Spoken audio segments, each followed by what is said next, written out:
대통령으로서의 직책을 성실히 수행할 것을 국민 앞에 엄숙히 선서합니다. 11월 9일 출범 2년 6개월을 맞이한 문재인 정부. 정부의 성과를 과장해 칭찬해도 안 되지만 억지로 깎아내려서도 안 됩니다. 사실은 사실대로 인정하면서 다음을 논의해야 국가와 국민께 도움이 됩니다. 언론들은 정부 임기 절반을 돌아보며 여러 정책에 대해 다양한 평가를 하고 있는데 일부 언론들은 일부 결과만을 근거로 과도하게 부정적인 평가를 남발. 특히 정부의 경제 정책에 대해 최악, 비극, 암울, 낙제 등 극단적 표현을 써가며 과도한 비관론을 제기하고 정부의 정책 방향을 바꿔야 한다는 주장까지 내놓았다. 과연 팩트일까? 팩트 완전 정보. 문재인 정부 2년 반 성과 편. 문재인 정부의 주요 정책 성과를 더도 말고 덜도 말고 있는 그대로 팩트만 알아보는 특별편. 문재인 정부 2년 반 만에 이런 일이? 첫 번째, 한국 경제의 객관적 성과. 한국의 GDP는 2018년 기준 1조 7,208억 9천만 달러로 세계 10위. GDP 증가율은 노무현 정부 5년 37%, 이명박 정부 5년 32%, 박근혜 정부 5년 14%, 문재인 정부 단 2년 만에 이전 정부보다 높은 17% 증가. 1인당 국민소득 3만 달러를 달성해 세계 7번째로 3050 클럽에 가입. 식민지배 경험 국가 중 최초라는 사실은 국민소득 증가폭은 노무현 정부 5년 1만 달러, 이명박 정부 5년 1,600달러, 박근혜 정부 5년 2,800달러, 문재인 정부 단 2년 만에 역시 이전 정부보다 2배 정도 많은 5,000달러 증가. 올해 3050 클럽 중 한국 경제 성장률은 2위, G20 중 5위 기록 전망. 작년 말과 비교한 IMF의 올해 성장률 전망치 하향폭도 홍콩, 싱가포르, 독일, 인도 등은 대폭 하향 조정됐지만 한국은 세계 경제 평균 하향폭인 0.7%포인트보다 낮은 0.6%포인트로 조정. 국내외 주요 기관들은 내년 한국 경제 성장률이 올해 2.0%에서 2.2%로 개선될 것으로 전망하고 있는 것이 팩트. 무디스, S&P, 피치 등 3대 국제 신용평가 기관은 한국의 국가 신용 등급을 역대 최고 수준으로 평가. 인정!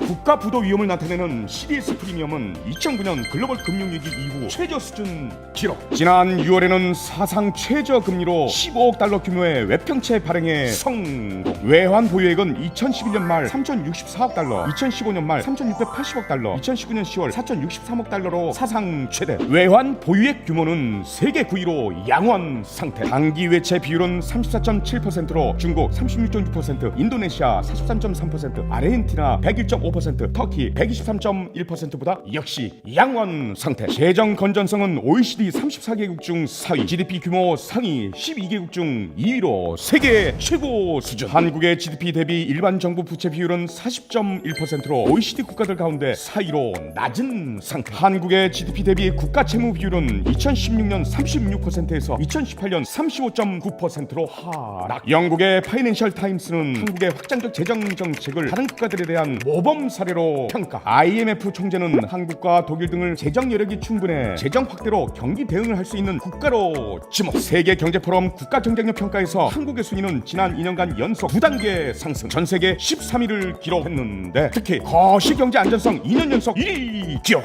와우, 1위는 언제나 짜릿해. 두 번째, 미래 먹거리 투자와 혁신 성장 노력. 2019년 4월 세계 최초 5G 서비스 시작. 5G 네트워크, 수소차, 바이오 산업 등 미래 먹거리 준비를 착실하게 진행 중. 전기, 수소차 보급, 핀테크 산업 육성 등 혁신 성장을 위한 노력 역시 적극 추진 중. 연구 개발 투자는 2016년 19.1조 원에서 2019년 20.5조 원으로 처음 20조 원 돌파. 벤처 투자액은 2016년 2.2조 원에서 2019년 9월 3.1조 원으로 역대 최고치. 연말엔 4조 원으로 예상. 기업 가치가 10억 달러 이상인 스타트업 기업을 일컫는 유니콘 기업이 2016년 2개사에서 2019년 6월 9개사로 늘어 사상 최대 규모 성장 중. 국내 데이터 산업 시장 규모 15조 원 돌파. 신산업 성장의 걸림돌을 제거하기 위해 세계에서 가장 완성된 형태의 규제 샌드박스 제도를 도입한 후 시행 9개월 만에 무려 141건을 승인. 처음 제도를 도입한 영국이나 일본과 비교해 빠르게 정착 중. 5G 민족답게 혁신 성장 역시 빠르게 추진 중인 것이 팩트. 세 번째, 글로벌 교육 둔화 극복과 수출 회복 정책. 올해는 중미 무역 갈등, 일본 수출 규제 등으로 한국 경제를 흔드는 외부 요인이 많았던 것이 사실. 정부는 수출 회복을 위해 수출 활력 재고 대책과 수출 시장 구조 혁신 방안 등 여러 가지 대책을 적극 추진 중이며, 올해 안에 서비스 산업 해외 진출 확대 방안, 제3차 전시 산업 기본 계획 등 추가 대책을 마련해 수출 회복에 총력을 다할 계획이다. 새로운 시장 개척을 위한 노력도 아끼지 않았다.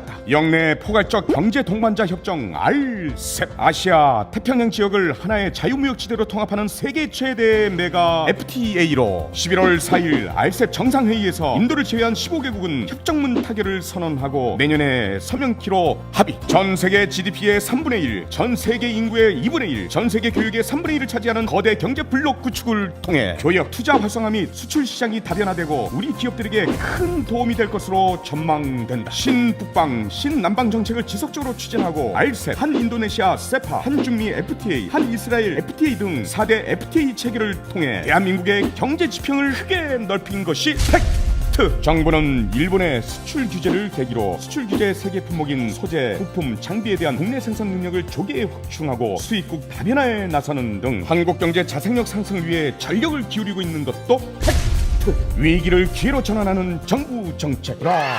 네 번째, 공정한 경제 질서 확립. 하도급법 개정을 통해 대기업의 전석거래 강요, 부당 경영 정보 요구 등을 금지하고 가맹본부의 보복 조치 금지 제도를 도입하는 등 하도급, 가맹, 유통, 대리점 분야의 가불관계 문제를 개선. 그 결과로 대기업, 중소기업 간 상생 협력이 확산되고 있는 것도 문재인 정부 출범 이후 달라진 모습이다. 상생 협력 기금은 올해 9월 기준 1조 741억 원 조성. 연쇄 부도 위험이 큰 어음을 대체하기 위해 도입된 제도인 상생 결제액은 지난해 100조 원을 돌파. 자영업 정책 기조도 대기업 억제에서 상생으로 전환되면서 문재인 정부 출범 후 대기업, 중소기업, 골목상권 간 상생 협력은 더욱 활발해질 전망인 것이 팩트. 정부의 성과, 이것이 끝이냐고 그렇게 생각했다면 제대로 경기도 오산이다. 모두를 깜짝 놀라게 한 정부의 정책성과 목록은 아직도 한참 남았다는 사실. 문재인 정부의 주요 정책 성과를 더도 말고 덜도 말고 있는 그대로 팩트만 알아보는 특별편. 문재인 정부 2년 반 만에 이런 일이 이 편에서 계속됩니다.